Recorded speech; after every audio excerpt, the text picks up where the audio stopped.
What does a mathematician have in his garden? Natural logs, roots, and stem and leaf plots. So that leads us to today's topic, which is stem and leaf plots. Let's go ahead and, as well as many others, including dot plots and histograms. So let's start with dot plots. We've been using these already. So there's not a lot of new stuff. You use it when you have one variable. And for your z-axis, you draw a horizontal line with an appropriate scale. In this case, our min is 1 right here. So if I get my pointer, there we go. My minimum value is 1 and my maximum value is 12. So that's my scale. You want to start at or just before your min and end at or just after your max. Your y-axis is just the count or frequency. So I usually use little x's, but a lot of people do dots because it's a dot plot. And there you go. The queen bees, the number of queen bee partners during a mating flight, you can see is sort of centered around 6 or really centered around 7. And she does tend to have a few mates there. All right, so let's move on to comparative dot plots. You really don't want to have both dot plots on top of each other in the sense like they share the same axis, but you do want them above and below each other. For example, this is some data on graduation rates for basketball players and athletes. And so you can see that the basketball players are doing better than the athletes.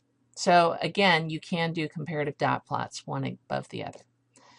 Now, histograms, we've been working with these a little bit.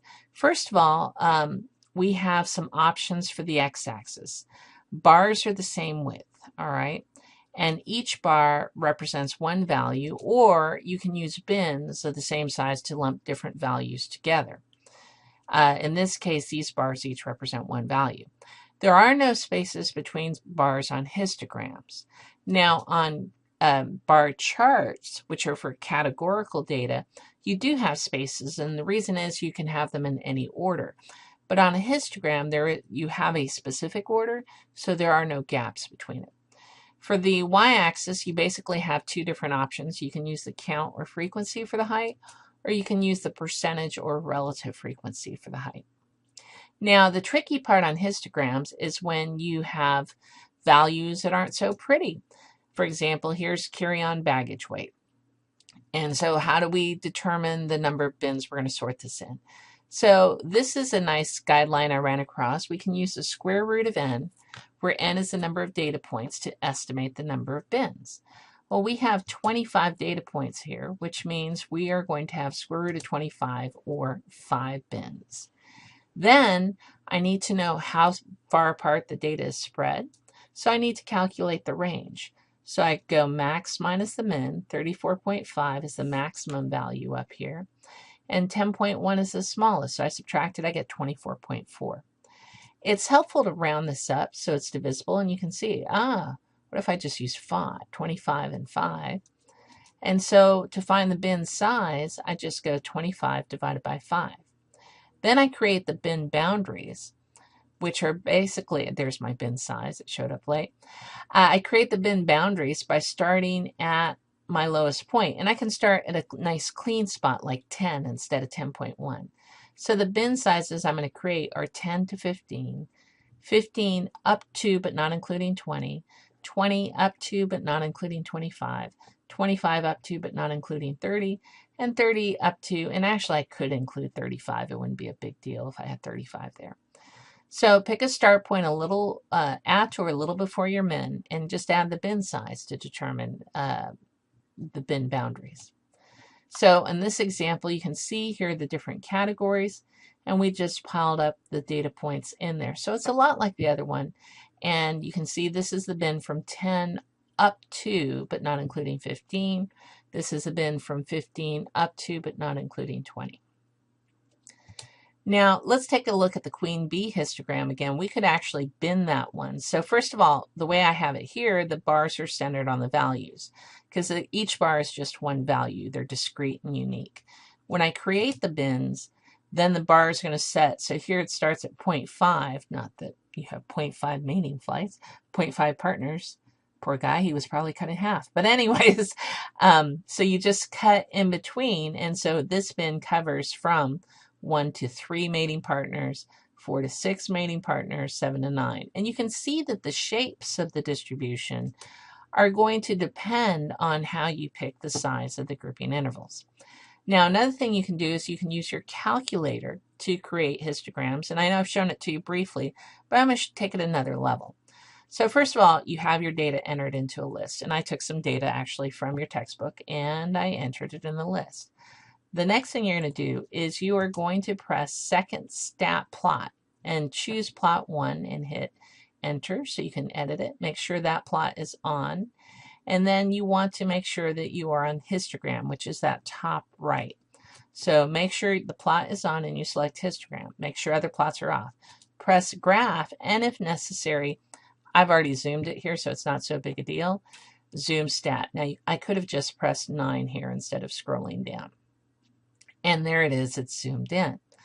Now, these data points, usually the calculator is going to make something funny. So we can change these to nicer data points. We're changing the min to -6, the max to 6, and the bin size to 1 here. So then we can graph it again. And now this is going to give us pretty bins, and I can hit trace to see the various values that are on that histogram. So your calculator can be quite useful in generating pretty histograms, especially if you use window to set your min, your max, and your bin size. Stem and leaf plots, I like to use these to show grades because they take all the identity out of it and you can see where you stand. And so you've seen these before. You learned them in 6th grade. So the stem is a leading digit or digits for data points that share those digits. In this case, I'm looking at quiz grades, so I'm going to look at the 10th place and higher. Those will be my stems. So sadly, the lowest quiz grade was a 10, so I will need a 1 going all the way up to the 100 that I have there. So I need a 10 for the, I have a 10 in the 10s place because 10 times 10 is 100. The leaves are just the ones, and by the way, these go on the left side of the column. The leaves are just the trailing digit or digits because if I'm dealing with bigger numbers, I can have more than one place value there.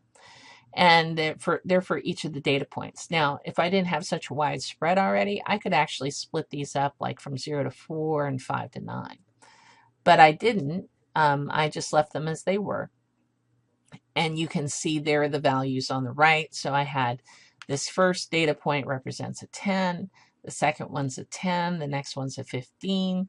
Here's a 20 and here's a 25. So I can see these students really need a lot of work on their graphing skills. Yeah, this is for a line, y equals mx plus b. Whereas these students had still remembered how to do it from Algebra 1. Now, it's helpful if you list it in order. I think I've seen it somewhere where it wasn't in order, but just put them in order. Life will be better.